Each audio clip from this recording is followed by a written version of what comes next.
Terpujilah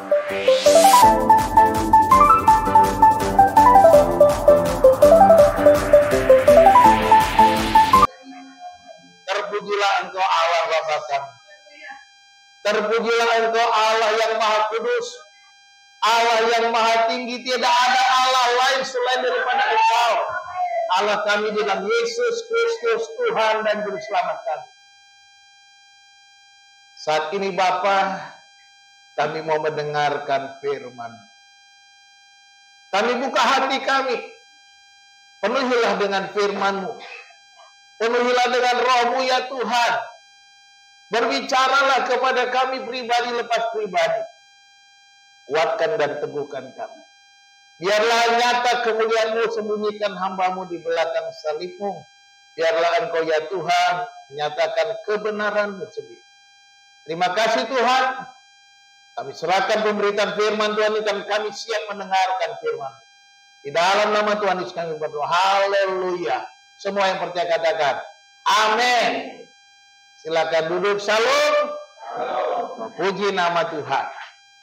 Saudara-saudara dikasih Tuhan, hari ini kita patut bersyukur kepada Tuhan oleh karena kemurahan Tuhan.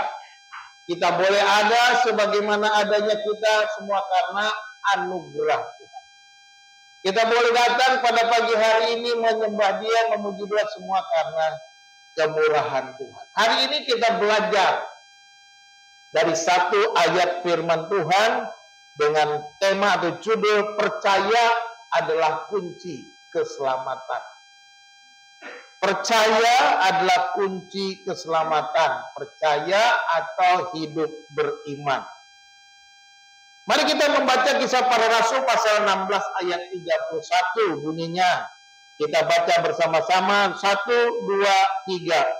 Lalu kata mereka, percayalah kepada Tuhan Yesus Kristus dan engkau akan selamat, engkau dan seisi rumahmu. Saudara-saudara dikasih Tuhan, di dalam kehidupan kita tentunya ada banyak kesulitan, persoalan terjadi.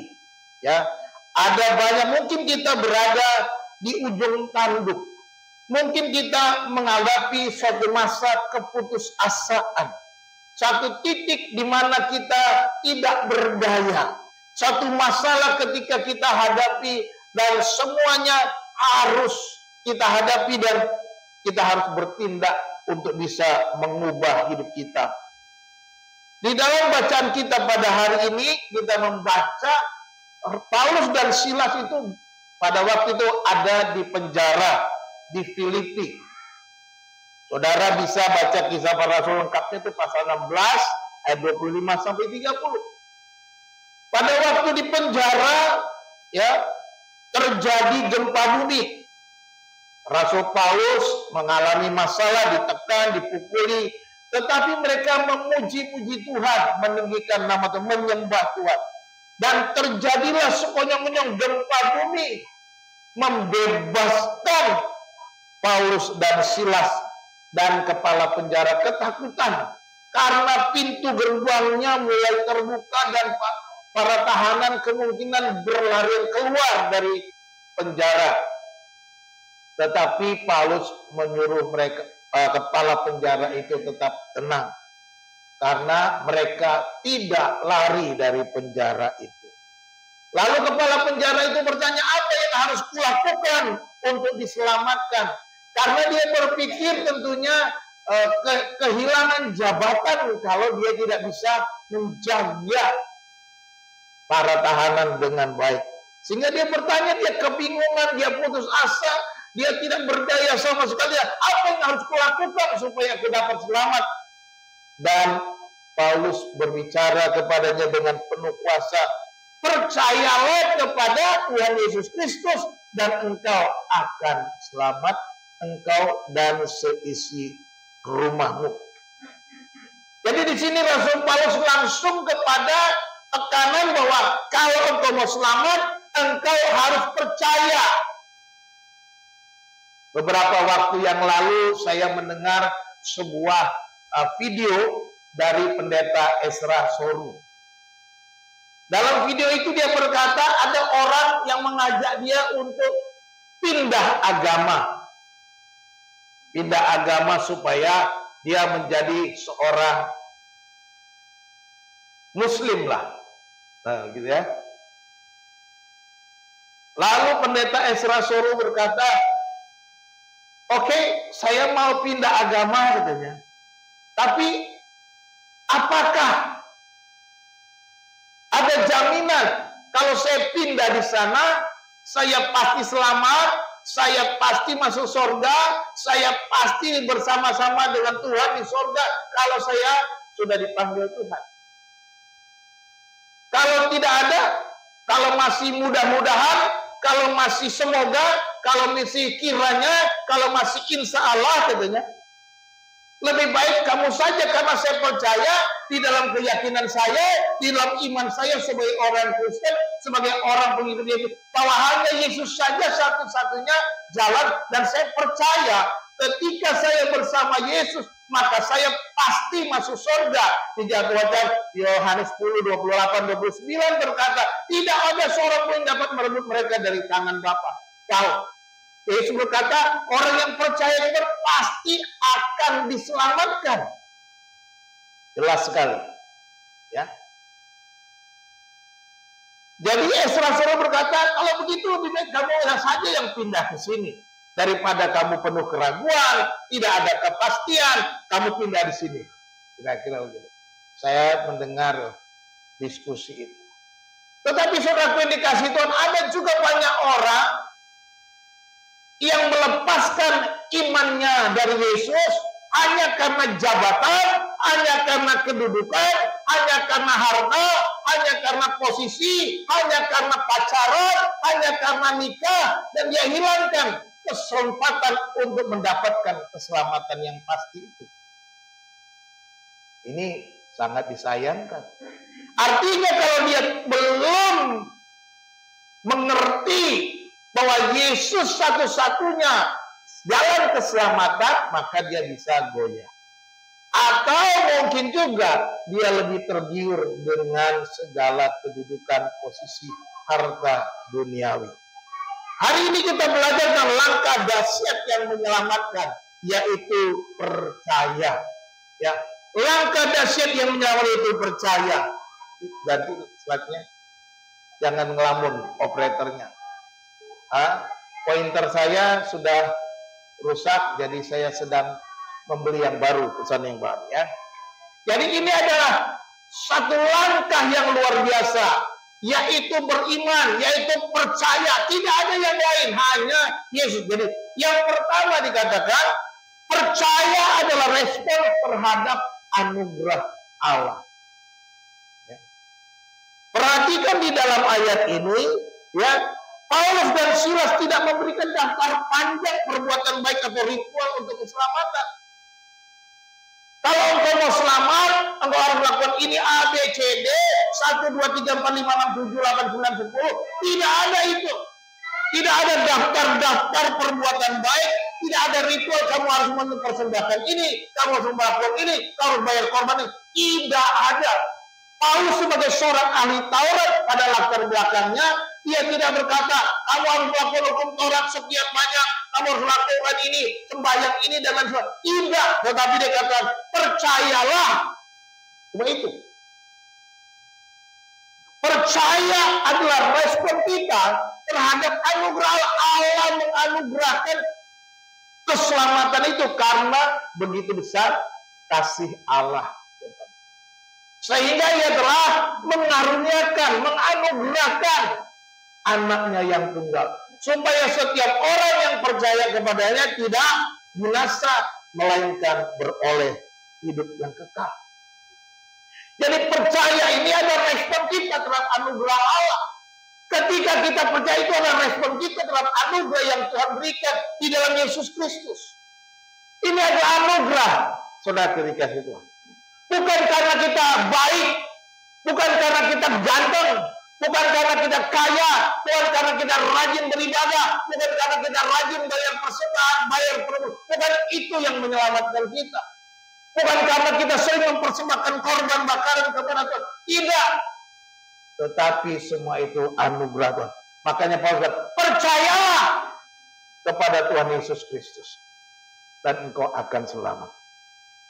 Jadi di sini Paulus dan Silas langsung menunjuk kepada Yesus sebagai satu-satunya jalan. Tidak ada jalan yang lain. Yesus adalah satu-satunya jalan. Percayalah kepada Tuhan Yesus Kristus dan engkau akan selamat. Yesus juga berkata di Yohanes 14 ayat 6. Ini ayat yang terkenal. Kata Yesus kepadanya, akulah jalan dan kebenaran dan hidup. Yesus adalah jalan satu-satunya. Yesus adalah kebenaran, tidak ada yang lain. Yesus adalah hidup itu sendiri. Artinya di dalam Yesus lengkap sudah. Engkau mau menuju kepada Bapa, karena tidak ada seorang pun yang datang kepada Bapa kalau tidak melalui, karena jalannya hanya melalui Yesus. Dan kebenar ini adalah kebenaran yang tak dapat ditolak dan tak dapat dibatalkan. Dan ini melalui jalan itu engkau beroleh hidup itu sendiri. Bagaimana? Apakah memang kita perlu, Pak, bukankah saya sudah hidup, bukankah saya bernapas, bukankah saya masih bisa melihat, bukan saya bisa mendengar, artinya saya masih hidup? Ya, mungkin kita masih hidup, tetapi ingat, ketika Tuhan berbicara kepada Adam, jangan makan buah yang ada di tengah-tengah kamu, nanti engkau mati, kata Tuhan. Dan akhirnya Adam dan Hawa makan buah pohon yang dilarang Tuhan. Buah pohon pengetahuan yang baik dan yang jahat yang ada di tengah-tengah taman. Apa yang terjadi? Apakah mereka mati? Mati. Mati artinya putus hubungan dengan Tuhan. Ketika mereka mendengar langkah Tuhan Allah, mereka ketakutan, mereka sembunyi, mereka tidak berani bertemu dengan Allah. Ini artinya mati, terputusnya hubungan kita dengan Tuhan. Secara rohani mati. Secara jasmani Adam masih mendengar langkah Tuhan. Secara rohani Adam dan Hawa terputus hubungannya dengan Tuhan. Secara jasmani mereka masih mengalami ketakutan, artinya masih. Yesus datang untuk memulihkan hubungan kita. Yesus datang untuk menghidupkan kembali hubungan yang sudah mati. Yesus datang supaya kita memiliki hidup itu. Bapak Ibu, kata hidup di dalam Yohanes 14 ini digunakan kata zoe. Ya. Zoe itu hidup yang sehakikat dengan Allah. Jadi Yesus punya zoe. Orang-orang di luar Yesus, mereka hanya punya namanya bios. Bios itu artinya hidup juga. Makanya kita belajar di sekolah namanya ilmu biologi atau ilmu makhluk hidup. Makhluk hidup itu punya bios. Siapa saja yang punya bios? Manusia punya bios. Bisa makan, bisa bergerak, bisa melihat, bisa menang, itu punya bios. Binatang juga punya bios. Makanya binatang masuk dalam ilmu biologi. Apalagi yang punya bios, tumbuhan punya bios. Makanya kita belajar ilmu biologi, belajar juga tentang tumbuh-tumbuhan. Pertanyaannya, apakah tumbuhan punya zoe? Apakah hewan punya zoe? No, tak ada. Zoe itulah yang dihembuskan oleh Allah kepada Adam ketika dia menciptakan manusia. Sehingga diciptakan segambar dan serupa dengan Allah. Bedanya dengan binatang dan tumbuhan. Gambar dan rupa Allah itu yang rusak. Gambar dan rupa Allah itu yang mati. Dan inilah Yesus datang supaya memulihkan gambar itu kembali. Dan dia memberi zoe kepada kita. Ketika kita percaya, kita menerima zoe. Bios kita ada, tapi zoe kita juga ada. Kita menjadi hidup, menjadi hidup yang baru. Zoe itu bahasa Batak. Bukan. Zoebios itu bahasa Yunaninya. Ya. Ada banyak kata diterjemahkan dalam Bahasa Yunani terjemahkan hidup, tapi saya mau tekankan dua ini saja. Supaya kita bisa bedakan. Kenapa kita mati? Mengapa kita perlu dihidupkan lagi oleh Yesus? Karena kita perlu Zoe. Maka dikatakan dalam 1 Yohanes pasal 5 ayat 12-13 itu dikatakan, barang siapa memiliki hidup, barang siapa memiliki anak, ia memiliki hidup. Barang siapa tidak memiliki anak, ia tidak memiliki hidup. Di situ, barang siapa memiliki Sang Putra, dia memiliki Zoe. Barang siapa tidak memiliki Sang Putra itu, dia tidak memiliki Zoe. Itu artinya ya, anak di situ bukan saya punya anak namanya putra, bukan ini. Sang Putra artinya Yesus. Siapa yang memiliki Yesus, dia punya Zoe. Siapa yang tidak punya Yesus, dia tidak punya Zoe. Selesai.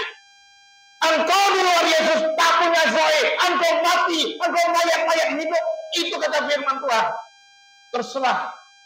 Saudara bilang sombong amat orang Kristen. Emang begitu kata Alkitab. Alkitab bilang begitu. Saudara mau bilang orang Kristen sombong, bukan sombong dek, bukan sombong pak.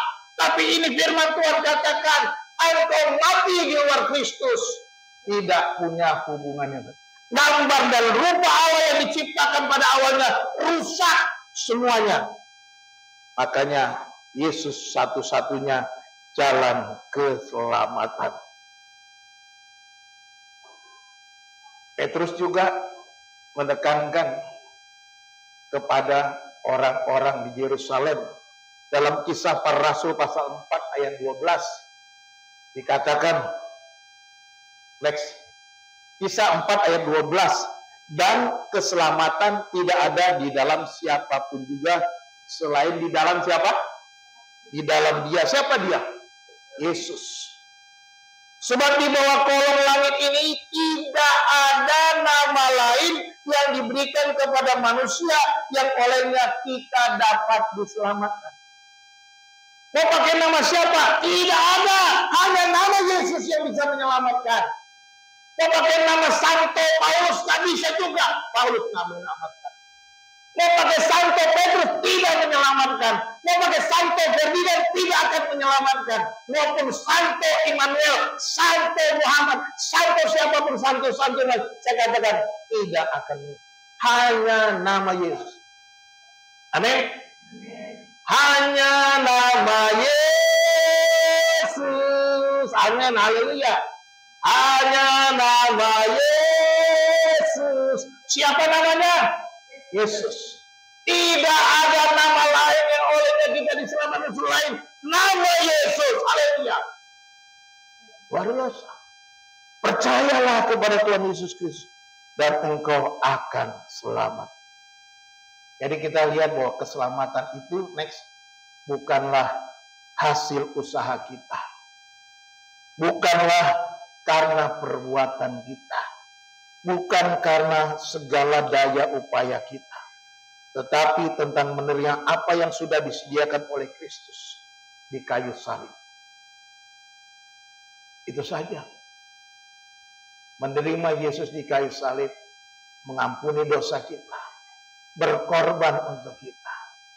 Dia mati untuk kita. Hanya itu, percaya. Efesus 2 ayat 8 dan 9 katakan begini. Sebab karena kasih karunia kamu diselamatkan oleh iman. Karena apa? Kasih karunia. Karena anugerah. Karena charis, gitu ya. Kasih karunia itu dari kata charis atau anugerah.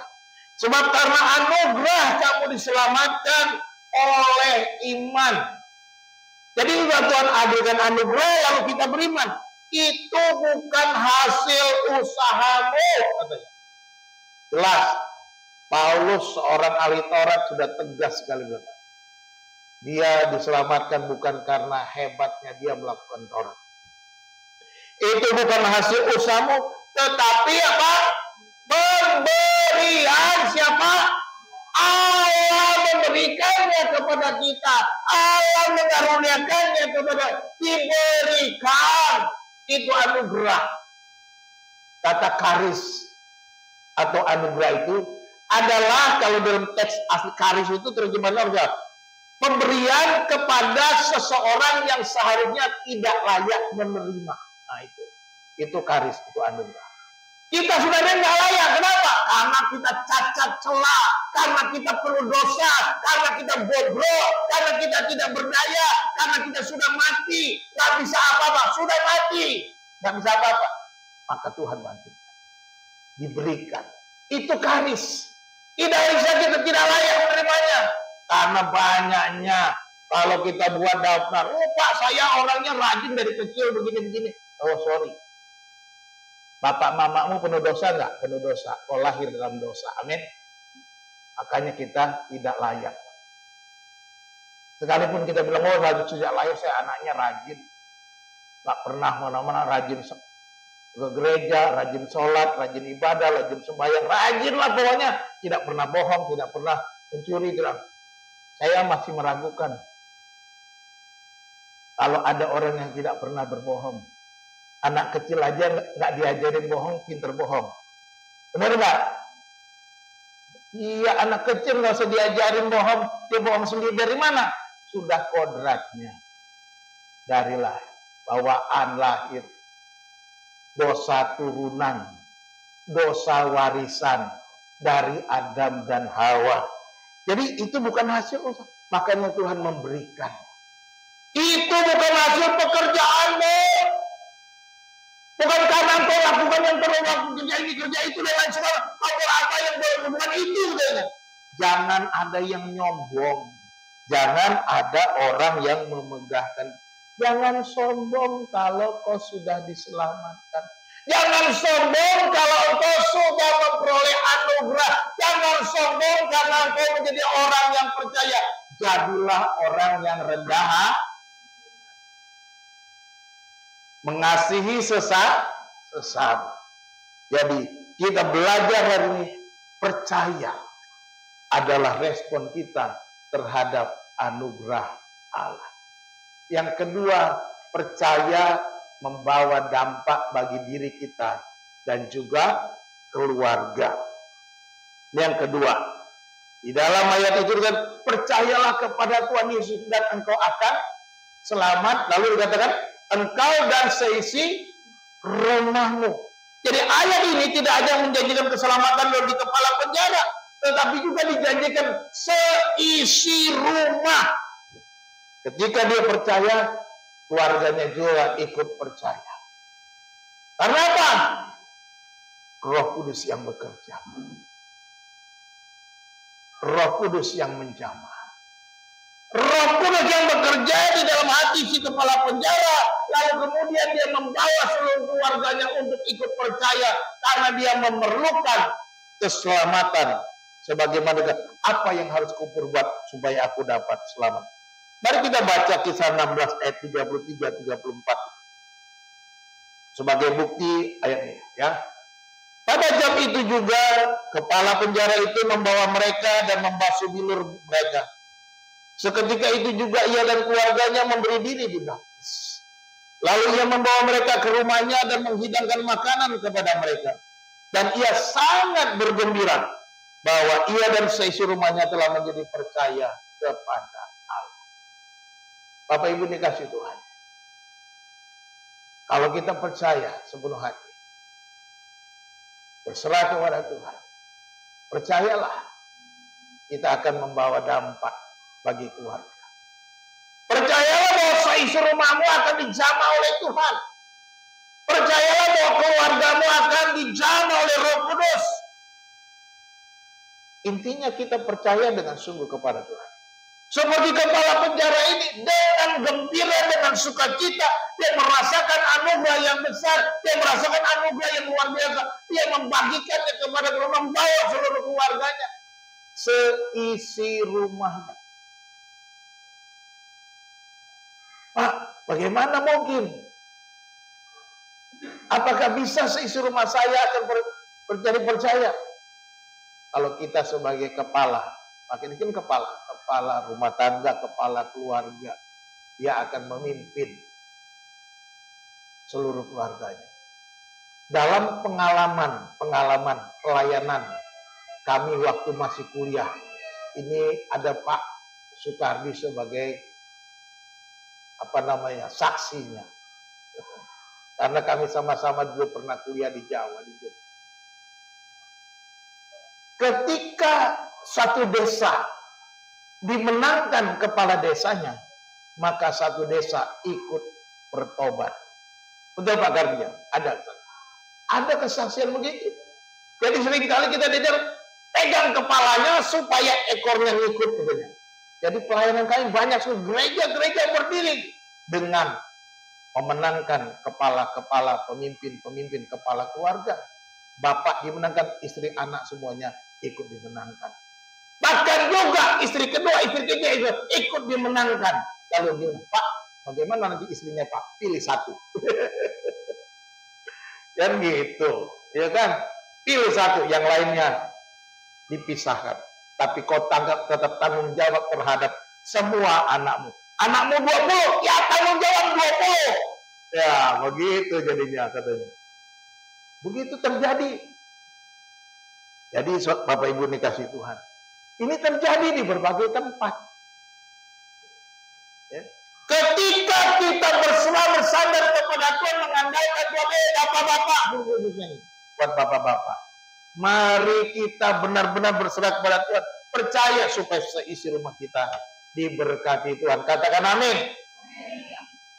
Ibu-ibu ikut bilang amin juga, puji Tuhan. Tadi pada saya bilang bapak-bapak. Oh, jangan. Amin ya. Puji Tuhan. Aminnya dia. Mengamini suaminya ya. Puji nama Tuhan. Jadi kita lihat di sini, kita lihat sendiri. Kepala penjara itu akhirnya memenangkan seisi rumah. Ada satu kisah ilustrasi. Ada seorang ibu bernama Sari. Dia mulai percaya kepada Yesus setelah bertahun-tahun hidup dalam keputusasaan. Dan iman yang barunya yang mengubah hidupnya. Dan anak-anaknya yang sebelumnya jauh mulai tertarik pada kasih Kristus dan mereka lihat dalam hidup ibunya. Dan kemudian satu keputusan percaya membawa gelombang perubahan bagi seluruh keluarganya. Ini kisah Ibu Sari. Tapi saudaraku dikasih Tuhan, saya mau ceritakan kisah yang saya melihat sendiri juga di keluarga kami. Ya, memang tidak memenangkan banyak orang. Ya. Suatu kali kakaknya Bu Hana, saya sudah pernah ceritakan juga di sini, yang sudah almarhum. Beliau percaya Yesus sejak masih muda, ya masih muda lalu ikut Yesus menjadi orang Kristen, dan Ibu Hana ikut percaya ketika bersama-sama dengan beliau, begitu. Dan diteguhkan kembali ketika ikut satu gereja pelayanan itu. Tapi yang menarik, beberapa waktu sebelum dia meninggal, dia bicara kami di kendaraan. Dia waktu kami ke Jogja bersama-sama, saya dengan kendaraan, dia nyetir, saya di sampingnya. Dia bilang, "Dik, terima kasih ya." Kenapa Pak De? Saya panggil Pak De.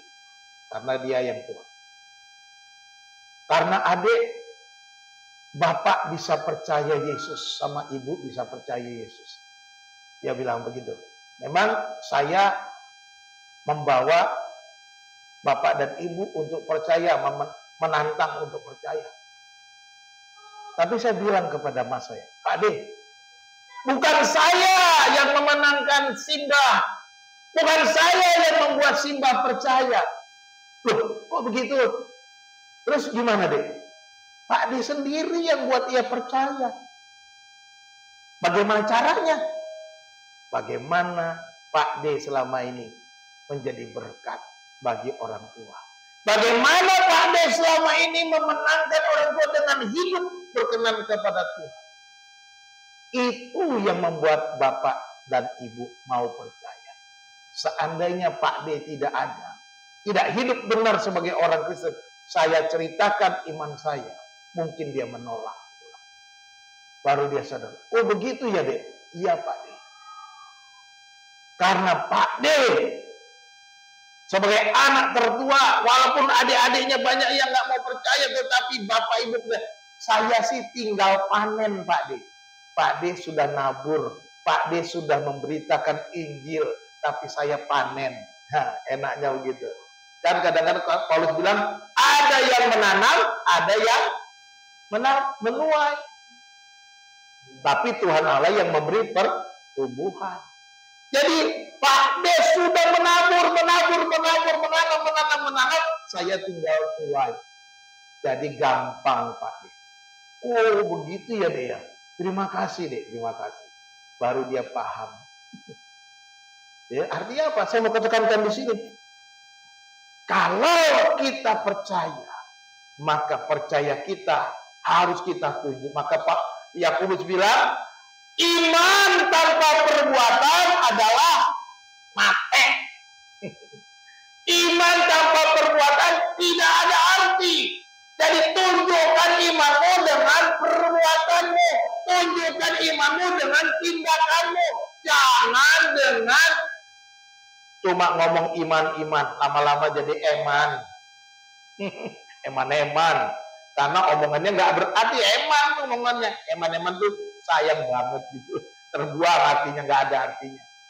Jadi iman itu harus ditunjukkan. Pak D sudah nunjukkan.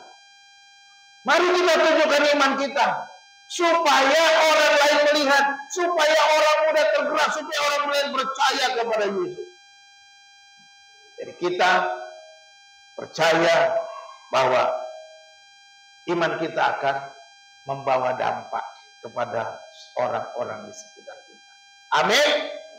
Yang ketiga, percaya adalah keputusan di tengah-tengah ketidakpastian. Wah, apa yang dialami kepala penjara ini ketika dia kebingungan, dalam keadaan tidak pasti, dalam keadaan putus asa, dalam keadaan tidak berdaya, di mana terjadi gempa, kepala penjara bingung karena semua pintu-pintu penjara terbuka dan peluang untuk semua tahanan itu melarikan diri menjadi peluang besar sehingga dia bisa kehilangan jabatan, bisa kehilangan kedudukan dan dia bisa kehilangan berbagai macam. Dan ini merupakan suatu masalah atau situasi yang tidak pasti di dalam kehidupannya. Kepala penjara bingung, dalam keadaan kacau. Dia hampir bunuh diri karena takut. Ya, bayangkan, dia hampir bunuh diri. Namun di tengah kekacauan itu, dia memilih untuk percaya.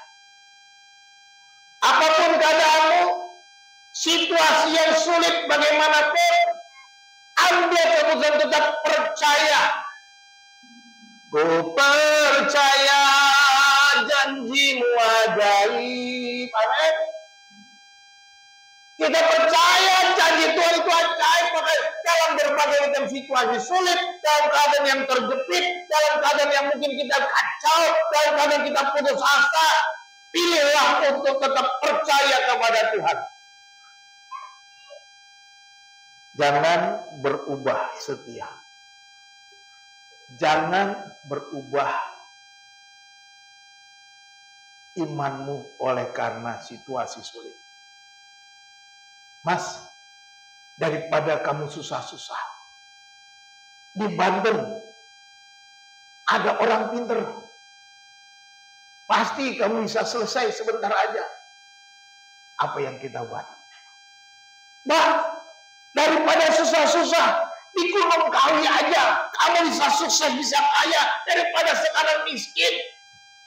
Apa yang kita buat? Mungkin dalam keadaan terpuruk, dalam keadaan putus asa, boleh juga dicoba. Boleh dicoba, siapa tahu hidup saya akan lebih baik. Dengan baik-baik. Ketika kita pergi kepada orang-orang pintar, ketika kita pergi kepada penyembahan berhala seperti itu, nggak murah dan nggak mudah. Harganya lebih mahal, harganya lebih berat. Kita akan bayar di dunia ini dengan cara yang sangat mengenaskan. Sudah banyak bukti orang-orang yang sudah melakukan hal-hal yang sama seperti itu, hidupnya makin terpuruk. Kelihatan dia terangkat sebentar, tetapi kemudian akan dibanting. Iblis tidak pernah memberikan berkat secara gratis. Setan tidak pernah memberikan harta secara cuma-cuma. ada yang harus dia bayar. Ya tagih balik. Jangan coba-coba. Buat anak kok coba-coba. Kan gitu kan iklannya. Jadi jangan coba-coba yang begitu ya. Tetap percaya kepada kemarin khotbah hari Jumat. Mazmur 54 ayat 9 bilang apa? Sebab ia melepaskan aku dari segala kesesakan dan mataku memandangi musuh. Yang datang hari Jumat tentu ingat khotbahnya Pak Kardi. Bagaimana Daud dalam keadaan situasi sulit? Bagaimana Daud dalam keadaan diserang kejar, mau dibunuh oleh Saul? Bagaimana Daud dalam kesesatan? Dia memilih untuk percaya. Dia memilih untuk berserah kepada Tuhan. Dia memilih untuk percaya kepada Tuhan. Pertolongannya, keselamatannya, kekuatannya. Dia katakan, sebab ia melepaskan aku dari segala kesesatan. Ketika dia berkata begini, situasinya belum dalam keadaan kelepasan. Dalam keadaan terjepit. Tapi dia berkata, dengan iman, dengan percaya, dia berkata, dia melepaskan aku dari segala kesesatan dan mataku memandangi musuhku. Artinya ada kemenangan. Dia ditinggikan di atas musuhnya. Oleh karena apa? Oleh karena percaya kepada Tuhan. Jadi saudaraku dikasih Tuhan, jangan pernah tinggalkan Tuhan. Oleh karena situasi-situasi yang tidak pasti. Oleh karena kesulitan-kesulitan, kesesakan, penderitaan berbagai macam, jangan tinggalkan Tuhan. Apapun yang kau alami, datang pada Tuhan. Datanglah padanya yang berbeban, diberi kelegaan. Katanya. Itu janji Tuhan. Matius 11:28. Apa kata Yesus?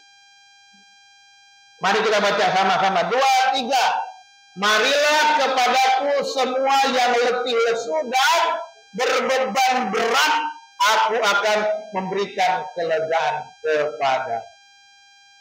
Ini kata beban berat ini. Ini seperti kapal yang syarat dengan muatan.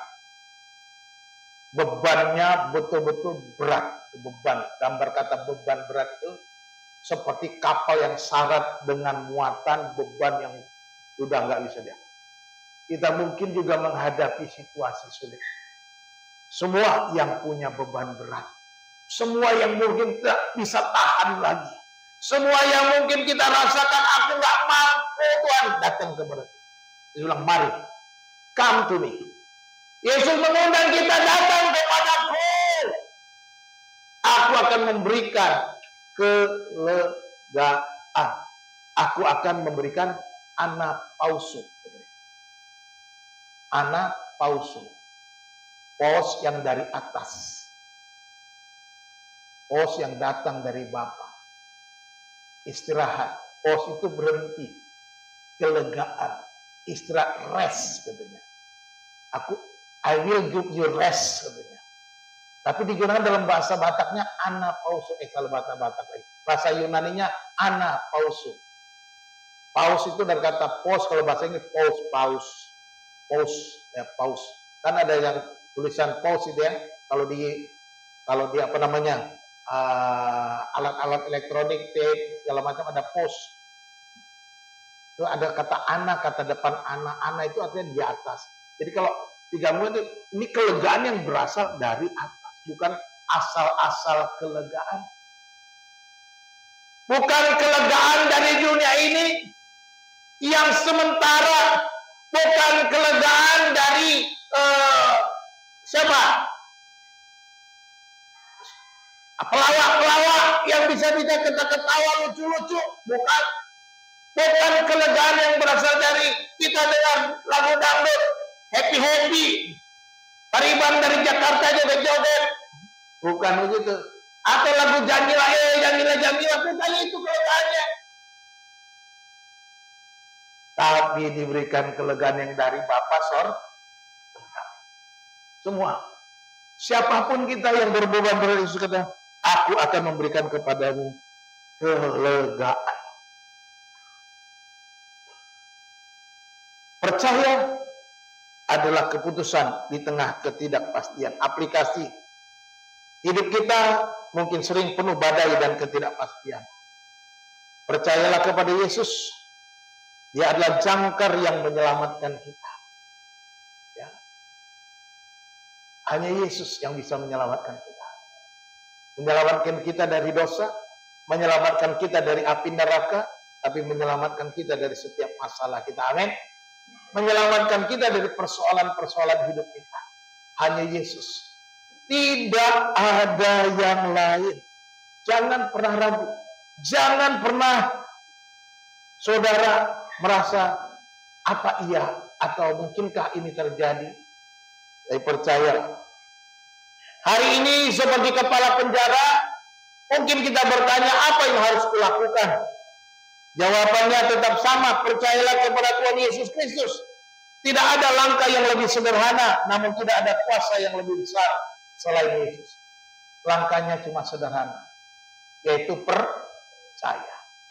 Tetapi kuasanya luar biasa besar, menyelamatkan hidup kita, menyelamatkan keluarga kita, menyelamatkan masa depan kita, menyelamatkan rumah tangga kita, menyelamatkan seluruh kehidupan kita, sendi-sendi kehidupan kita.